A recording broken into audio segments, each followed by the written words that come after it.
What happened? Pengai. I hope you're doing good today and thank you for being here. I appreciate you a lot. If you're new here to the channel, which you most likely are, I'm Mati and this is Deep Thoughts. Yesterday, very interesting fight card on RWS, May 16th. I made some predictions and I will now go through them and discuss them, especially one fight in greater depth because there's definitely some controversy to it. The main fight of the card, Chalarmchon versus Kradooklek. And yeah, let's get into it. The first fight of the night, Petachir versus Texas Jeremy Lowe. I had Texas winning through a second round finish. Did not happen. Petachir, really impressive. Really impressive. I knew he's a good fighter. I knew he's good on the back foot, switching stances, sneaky counter elbows, but he really showed how to deal with a pressure fighter like Texas. He ended up on the back foot early, didn't bother him. In a close encounter, he sneaked in a right elbow, giving Texas a really bad cut over the right eyelid, and that was bothering Texas for the rest of the fight. He had to wipe blood off his face, and just a very impressive performance by Petachir. He sneaked in several more elbows in the fights. He won the clinch exchanges. He managed to rock back the head of Texas on a few occasions with a straight left, powerful left kick.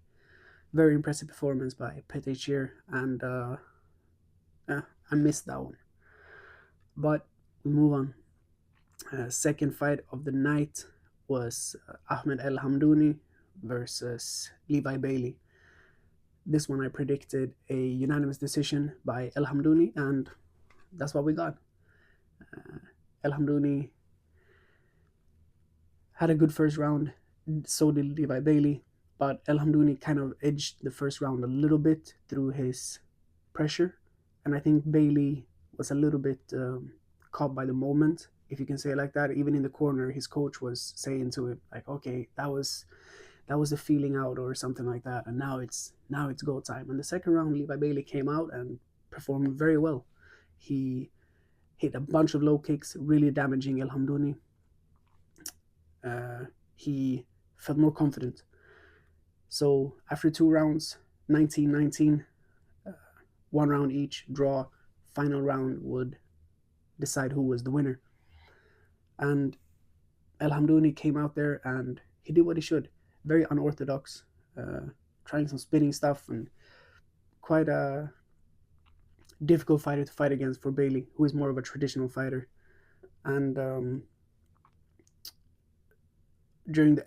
at the end of the round of the third round, El Hamdouni found a big right hand who sat Bailey back, counted as a knockdown. Bailey didn't agree; he was on one leg, but counted as a knockdown.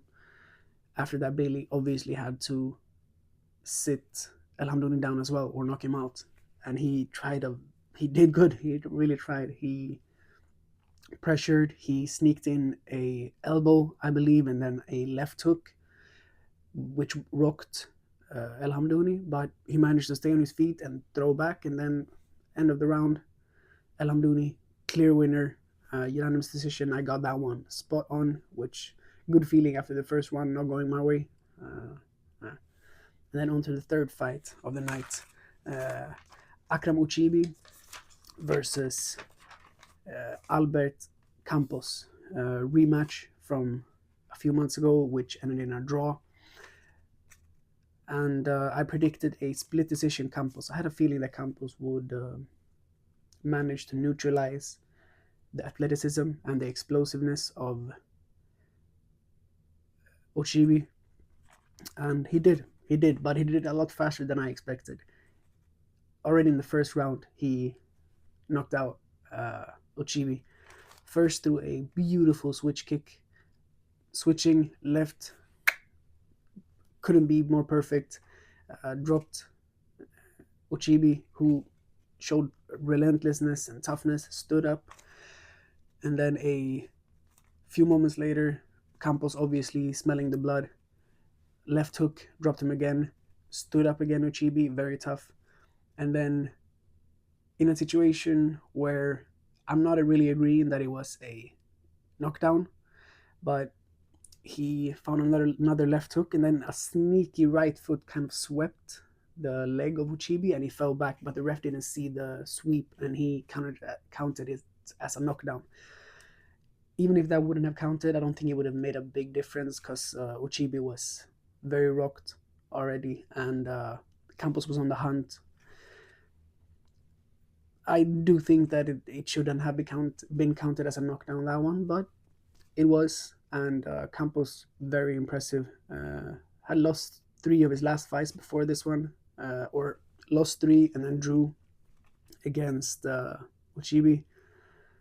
Very solid win, very impressive win, and I'm excited to see what Campos can do next. He has a very fun style to watch, very traditional, very technical, good stamina, measured. It's going to be fun to see what he can do next. And Uchibi's going to come back. He's going to come back. I just think he has a little bit to learn in terms of not relying on explosiveness and maybe moving his head a little bit, moving his feet a little bit, because now he's sending heavy punches, but it's not really enough against a very skilled fighter like that. But I'm sure he's going to come back, and I'm very excited to see what he does in the future. On to the next fight, Comeback versus Owen Gillis. This one I had Comeback winning third round through a little bit out there doctor stoppage through an elbow cut. Did not happen, but Comeback did what I thought he would do. He was very strong in the clinch. He threw out the left kick on perfect, with perfect timing, especially going to the rear leg of Gillis, like kind of disrupting Gillis's balance. Gillis tried to move forward, and every time he did, chopped that leg down, and very impressive by Comeback. Won the fight, unanimous decision. I thought he would get a finish, but solid, very solid fight by Comeback. And Gillis didn't really have a lot to say, to be honest. He had some moments. Like I said before, he likes to peel the guard of his opponent, throw a 1-2, and he did on occasion, but it just felt like he was outmaneuvered and outclassed by a very experienced fighter. And they showed some desperation. He got dumped a lot and swept a lot, and that does something with your confidence. And I think his corner tried to get him going, but it felt like he just wasn't really there. Before the third round, it was a weird situation where the corner really pushed for, like, really try to motivate him, and he kind of said, "Oh, something with my," like, the coach was holding him and touching the shoulders, and Gillis just said something like, "Oh, you're fucking up my shoulders," something like that. And Gillis gonna come back. He's young. He's a very talented fighter, but he was outclassed by Comeback yesterday. Very, very impressive fight by Comeback. On to the next.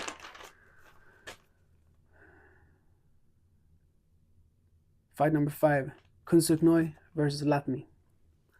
Kun Suk Noi, I did a mistake on that one in the prediction video. I said that he was former featherweight champion and vacated the belt after a bad weight cut. He did vacate the belt after a bad weight cut, but that was the super bantamweight belt. He moved up for this fight. That's on me. I'll learn. Mistakes happen, but we're moving.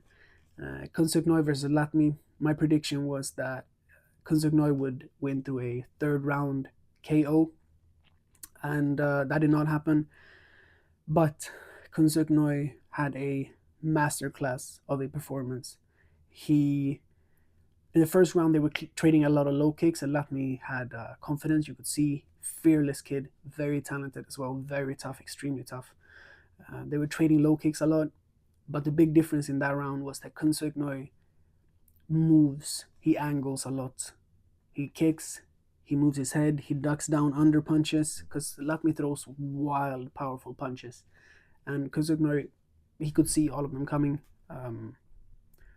Very solid performance by Kun Suk Noi, who in the second round and in the third round started taking over more and more, especially through leg kicks, uh, mixing up his attacks, also elbows, um, switching his stances a lot, throwing kicks from both right and from orthodox and from southpaw.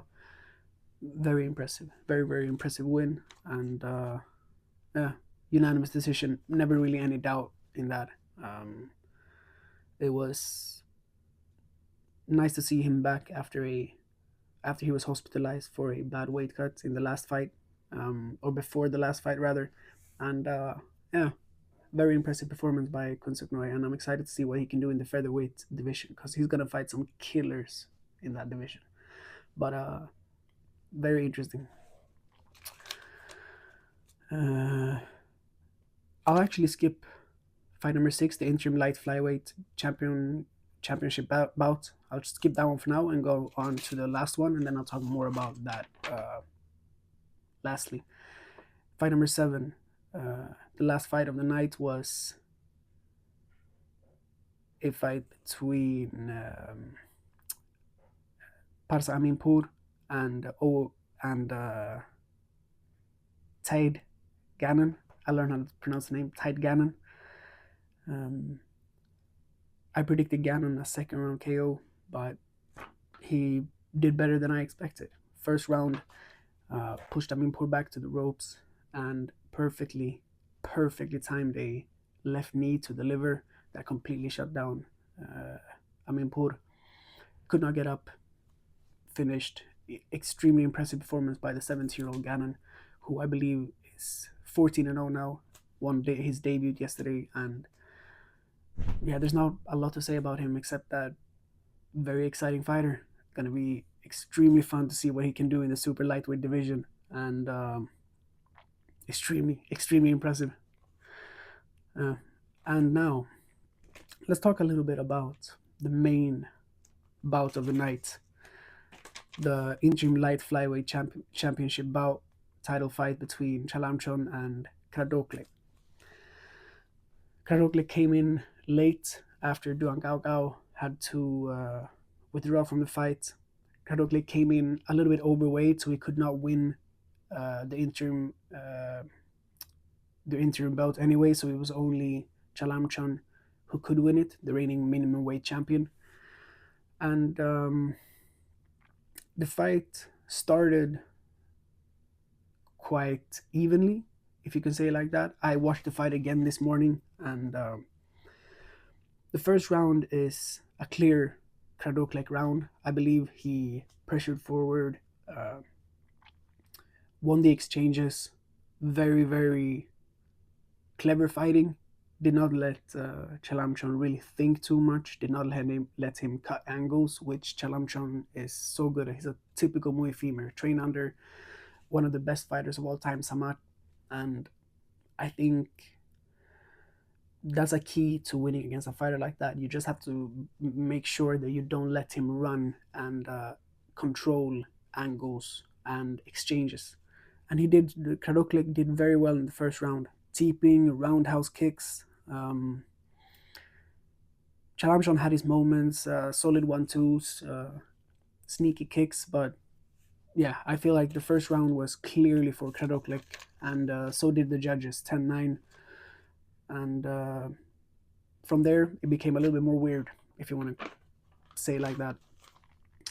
Round 2, a lot more intense. Usually in Muay Thai, that's what it is. From round 1 is a little bit feeling out process. Round 2, it starts to pick up the pace a little bit, and Chalarmchon caught kicks. He fought well, started finding his rhythm a little bit, but still, I felt like Kradooklek had the bigger moments. He did a big sweep. He managed to win a lot of the exchanges, finishing with kicks, getting punches and kicks in the same sequence. And I felt like I still feel like Kradooklek really followed his game plan very well, and he controlled the fight. Chalarmchon had moments, but I feel like still in the second round, Kradooklek controlled the fight. But after the round, the judges gave it to Chalarmchon 10-9. Um, I can buy it. It was a close round. Chalarmchon had his moments, as I said, so I could buy it in the moment. Even though when I rewatch it now, I still think it's a Kradooklek round. Uh, Round three, exchanges in the clinch, huge pressure from Kradooklek, and I felt like Chalarmchon did not really find his rhythm. He looked a little bit slow, tried to cut angles and move his head, but felt a bit slow. Got his head rocked back on occasion by Kradooklek by a big punch from big right. Lost clinches, got swept, and that followed, the same, uh, the same. How to say? Like we followed the third round. It was or the second round. It was a similar situation, and I don't know. Still, judges gave round three to Chalarmchon 10-9, and then I started to feel a little bit weird about it. I had Chalarmchon winning. That was my prediction. Chalarmchon threw a split decision, but he got the round. I didn't really feel like he should get that round. And then round four was the craziest. I felt like Chalarmchon completely, if it was whatever reason it was, he was done by the fourth round. And Kradooklek kept coming. He kept coming. He kept coming, rocking his head back with big rights, kicks, winning exchanges, sweeps. And still, that round went to Chalarmchon 10-9. And in the corner of Kradooklek, you could hear a bunch of swear words in Thai that I'm not gonna repeat, but they were clearly, clearly not having and not agreeing with the judges. Clearly not agreeing. And so did I. I thought it was shocking by the judges that all three judges gave the round to Chalarmchon. I couldn't believe my eyes, to be honest with you. It was very weird, extremely wonky decision. And then in the fifth, it kind of felt like Kradooklek already gave up a little bit. Like at least that's the feeling that I got, was he felt like the judges was not on his side. He would have to get a KO to win the fight. The judges were not on his side, and he kind of just, did what he had to, but he didn't show that like any desperation. Didn't show any desperation, and Chalarmchon was completely out of it. Did not look like himself. Did not look like the technical, sneaky fighter that he usually is. And it was how it was. They gave the fifth round to Chalarmchon as well, who didn't do a lot, and unanimous decision win for Chalarmchon, who afterwards he posted. I think he had to go to the hospital afterwards because he didn't feel good. No interview or nothing after he left the ring as well. And it's obviously sad to see. You don't want anyone to be permanently injured or severely injured, even though it is a fighting sport, but not for those reasons. But he was completely out of it. He could barely stand up when the ref lifted his hand to the air. And yeah, I feel like this is very weird. Like I'm happy on one side because I got 6 out of 7 correct predictions. I only missed on the first fight of the night, and the rest I got correct. But which is a good start for the YouTube channel for the prediction. Maybe I'm the guru of the sphere of Muay Thai. Nah, just playing. But no, I can't agree with that decision. I think I have a theory, and I'm not sure if it's valid or not, but I think it's important to bring it up. Because Kradooklek came in heavy, he could not win the interim belt. Only Chalarmchon was able to do that. And if Kradooklek would have won, they would still not have a interim champion. And I believe that they want to put up put together a super fight between Dylan Gao Gao and Chalarmchon. Maybe that could be a reason for it, because I'll, from what I've seen on social media, from what I saw in the stadium, people were very shocked that that fight went to Chalamchon. And I'm just speculating. I don't know for sure, but I have to say that it was a strange. Sorry, I have to say that it was a strange decision. I I don't agree with it. I did good on predictions, 6 out of 7, as I said, but no, I can't agree with that one. And hopefully, we don't see a lot more of those very, very wonky scorecards. But either way, we keep moving. I'm very sure we're going to see a rematch between these two in the light flyweight division. I think Kradooklek very much deserves a rematch. He is now 3-1 against Chalarmchon, 2-1 in RWS, and he deserves a rematch, 100%. And hopefully by then, in that fight, the refs, the judges, judge a little bit better. But yeah, very interesting fight night. Got some crazy KOs, some upsets, some very technical aspects, technical fights, and yeah, 6 out of 7 on the first prediction on the channel. I'll take that. That's a good start. We'll see if I can keep that up, but thank you so much for being here. We look forward to the next weekend, waiting on the full card, and be sure to check out the prediction coming next week, and then the recap thereafter, because this is what it is now. Every week, this is what I do.